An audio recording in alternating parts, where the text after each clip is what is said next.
Si tiran el ticket.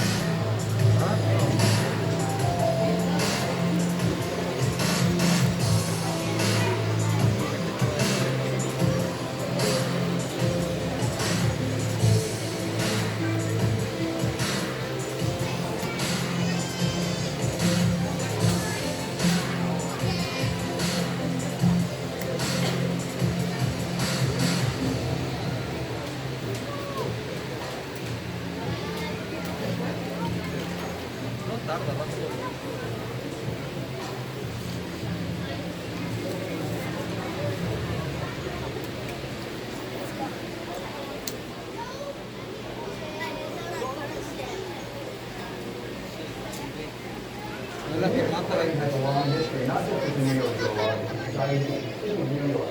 We have found in fact a thinking in batteries. Digo, ¿por qué le tiene miedo a las mariposas?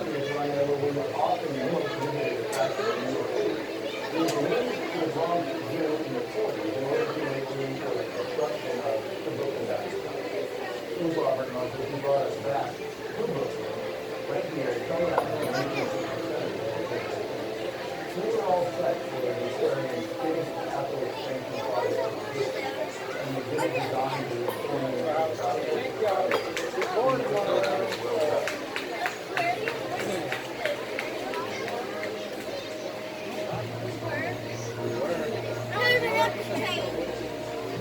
I want to go to the aquarium. I never said I was going to be bored and never wanted to go. I never said that.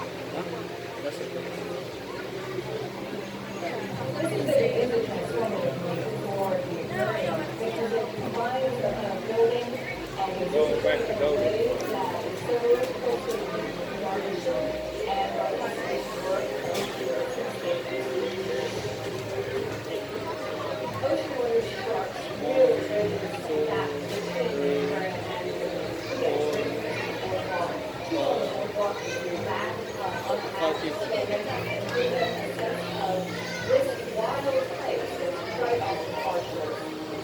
I believe also that it's going to be something with water.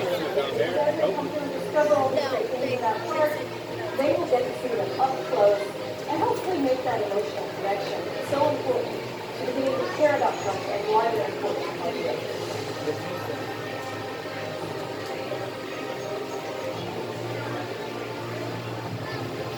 No, no, nos vamos a ir en este. En el otro, ¿no?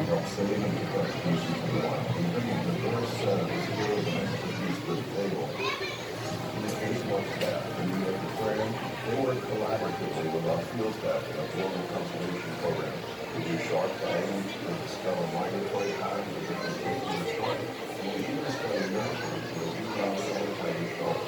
Hopefully we can grow and survive to adulthood. El de allá, Join the wild breeding population. This exhibit is designed from the age of the inspired the moment in the exhibit itself. But to build a relationship that goes on much longer than the exhibit. They can work with them. Wildlife and wild places. Right here in New York Park.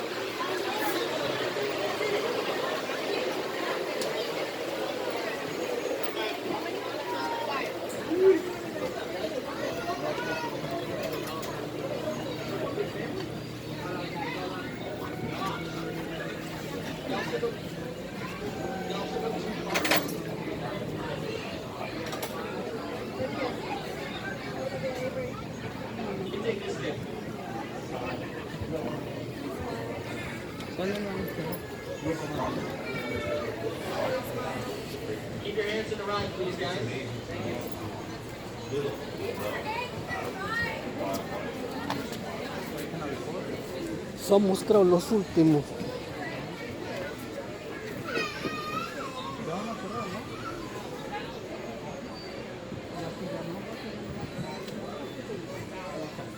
All right, guys, take your seats.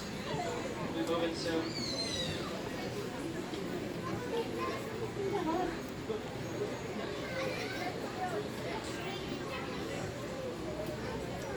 I do.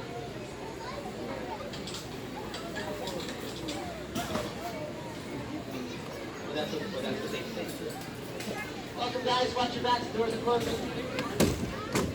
Welcome, welcome, welcome, everybody, to the Wild Vision Monorail. My name is Justin. I'm the blonde in the front. You can't see me. And I will be your guide and dry racer with you today. How's everybody doing? Let me hear it. Come on, let's see.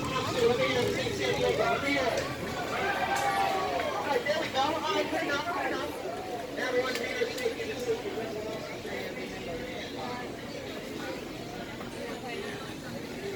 Nomás es uno, ¿no?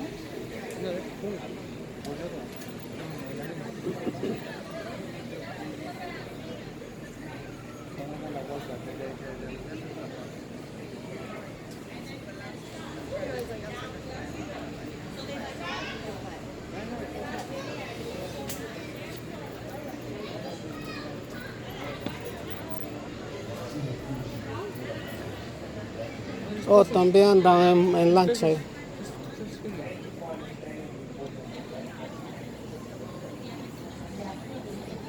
Esas las rentan, ¿no?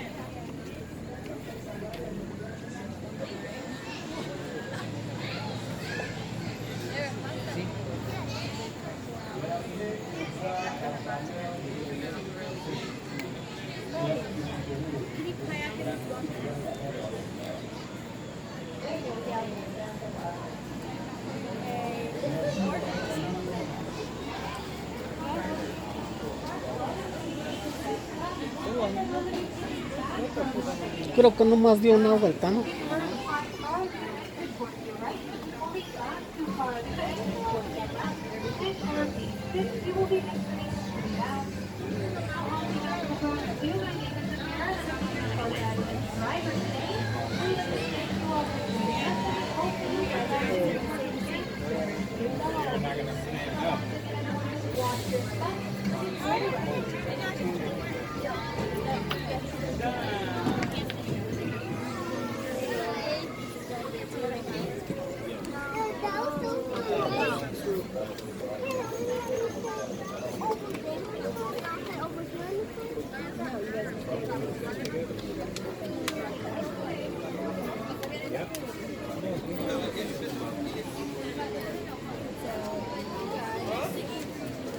Смотри, какой бар есть вкусный.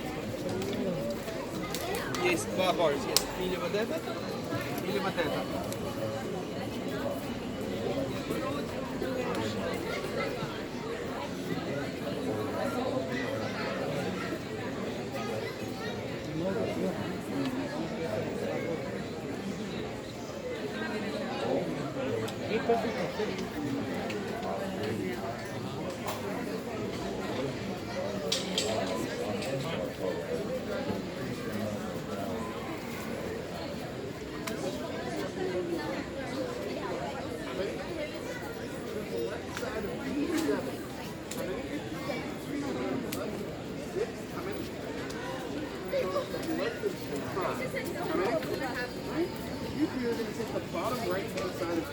How many? Four. Or you guys are going to take the right side of B6 or just take up the rest of B6. How many? Four. Four. You guys are going to take up the rest of B5. How many you got? Three.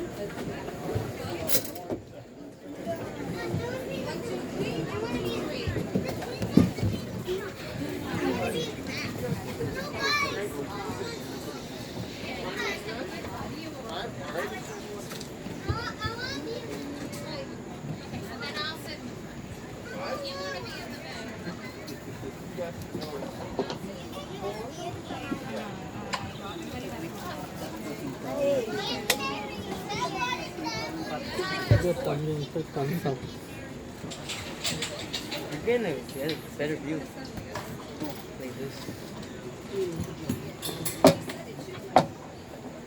All right, everyone, please watch out for the closing doors and take your final seating choices. Now, good afternoon, Bronx Explorers, and welcome aboard the Wild Asian Monorail. My name is Amira, and I'll be your tour guide and driver today, and you'll be my field scientist in training. Now, after we cross the Bronx River, we'll be transported to Asia as if by magic. We'll be visiting animals from China to India, Cambodia to Nepal, and more. Now, for your safety, please remember that we need to remain seated and keep our hands and feet inside the car at all times. And if you do need to contact me, there is an intercom system to the backhand side of your car, but please keep in mind that this is used for emergencies only. And just like that, everyone, we have traveled all the way over to Asia. Now, it does look like our animals are going to be towards the backhand side of the exhibit, and we will be catching up with them in about 5 to 7 minutes. In the meantime, you might have noticed India's national bird, the peafowl. These are the only animals allowed to freely roam the entirety of the Bronx Zoo, so you may have been seeing them everywhere.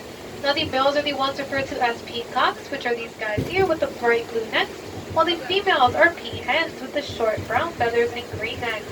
Right now is also the middle of breeding season, so we should be seeing little baby pea chicks around the entire Bronx Zoo. Now here is Michelle, one of our zookeepers here at the Bronx Zoo. Hi, my name is Michelle. I'm part of the Wild Asia Keeper team. We call this area Kanha Meadow, where we care for about 40 Barasingha deer, 15 axis deer, 10 black buck, and a pair of muntjac. We start our day by checking on all the animals, making sure they are healthy, behaving normally, and safe. Sometimes, fawns and calves are born overnight. Newborns are given a neonatal exam, which includes weighing, vaccination, and tagging for identification purposes. While the animals are in the meadow, we prepare their nighttime holding areas so that they have a safe and clean place to spend the night. Farmers in Indonesia live closely with wild animals, like elephants, which we will see shortly. WCS field staff work with local leaders and farmers in Indonesia to come up with the Cropland Protection Unit. This unit created many different ways for farming to continue in close proximity of wild animals. One strategy was to soak ropes in chili powder and place them around the crops. Elephants do not like chili and leave the farms alone, allowing the farmer and the animals to share the habitat peacefully. Now we all know that an animal that is extinct means that it no longer exists, like the dinosaur or the dodo bird. This next animal was actually on the verge of extinction. In fact, the Mongolian wild horse, or Przewalski's horse, was extinct in nature and could only be found in zoos, much like the one we are in today. Now here at the Bronx Zoo, we have a herd of 9 horses, and they were all right around the first half of the exhibit once we entered, so we were able to take a good look at them. Because once you do, you might have noticed they may look a little bit different than the average domesticated horses we are used to seeing. Now they do have shorter legs, a stockier build, erect mane, and they are missing the forelock, which is the piece of hair that falls in between their eyes and onto their foreheads. Now as we start to make our way up this hill, here's a little note from one of our field scientists, and his name is Jonathan. I'm Jonathan Slatt, and I'm the Russia and Northeast Asia coordinator for the Wildlife Conservation Society. I believe that wildlife has a place on this earth. My job is to find practical solutions that allow people and wildlife to thrive together. Mary Przewalski's horse went extinct in the wild in the 1960s. On a recent trip to Kazakhstan, I thought about the ongoing and successful efforts in that country to bring these horses back to the Central Asian steppe. The world needs happy stories, to watch the impossible become possible, and to see hope restored. That's what's happening today here at Przewalski's horse. Now recently we have successfully reintroduced the Mongolian wild horse to several parts of Mongolia and as well as China, which stemmed from herds in North American and Asian zoo breeding programs. We received the first animals in 1902, and to date we have had about 50 Mongolian wild horse foals or babies born right here at the Bronx Zoo. Now once we do get to the top of this hill, we're going to be on the lookout for 2 more vulnerable endangered species. One is called the brown antlered deer and the other is called the gaur. If you do watch the zoo on Animal Planet, You might recognize the Gower, where we highlighted them on an episode, and we actually received 3 of them that came all the way from San Diego. So just a quick heads up, everyone, the Gower are going to be all the way to the back right-hand side of the exhibit. Once you pass the fallen logs on top of this small hill here, we should be able to look all the way to the back right and start to see their horns stick out from the small hill all the way to the back as well. So the Gower is actually the world's largest wild cattle, where the males can weigh over 2,000 pounds. So that's as much as a small car. They can get up to 6 feet tall and 10 feet long. And with their large size and those impressive horns, a male Gower can fight off just about anything. And that includes a tiger. So once again, if you look to the back right, you're going to see our Gower all sitting on that small hill there. Once we get around to the other side, I can actually show you the difference between the males and the females based off of their horns. However, if you look to the left of the Gower left-hand side, the smaller animal there would be the brown antler deer.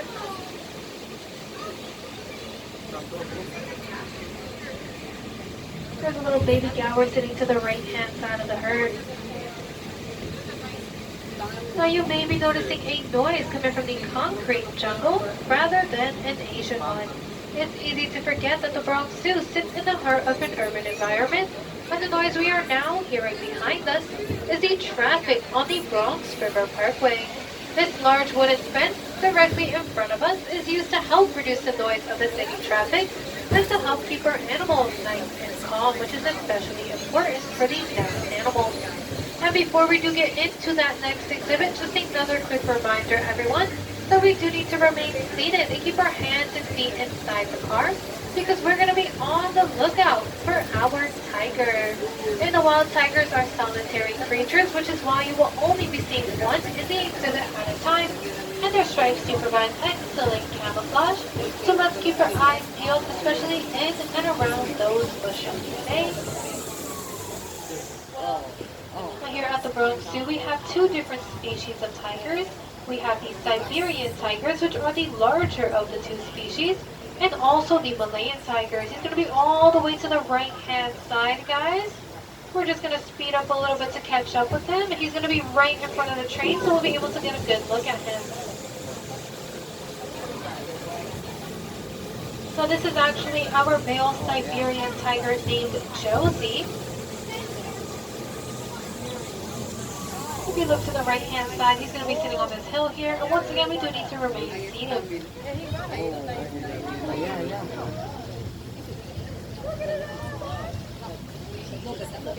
I'm sorry, guys. We do need to remain seated as we try to look for him. Once again, we need to remain seated, please, all the way in the back. Sit down all the way in the back, please.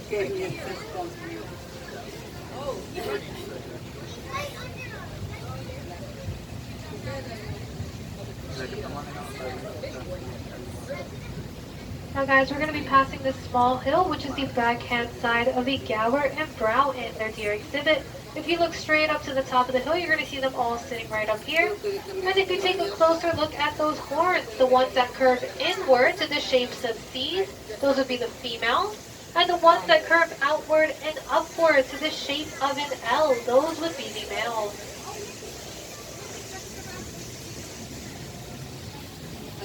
There's some deer right here in between these 2 fallen tree logs. And once we pass that small hill, we're going to be on the backhand side of the first meadow. We're going to be on the lookout for all of our animals. Now in the middle of this exhibit, we have our black buck antelope sitting in that little group there. Down to the right by the fence line, we have our axis deer. And even further to the right, these large honeycomb deer would be called the Barasingha deer. Barasingha means 12 times in the Hindi language, referring to the males. They can grow 12 to 14 points on those antlers. There's a little baby right down there that was born just a few days ago in the bushes. Very, very tiny little baby. So in a few seconds, everyone, we're going to be coming to a small bamboo forest where we're going to try to take a look inside to find our pig-like creature called the baburusa. In the Malay language, they are called pig deer due to the fact that the males have tusks that erupt through the tops of their snout and curve backwards towards their eyes, resembling a pair of antlers. but they do blend in very well with the rocky and muddy areas of their exhibit. So once again, I do apologize if it's a little hard to spot these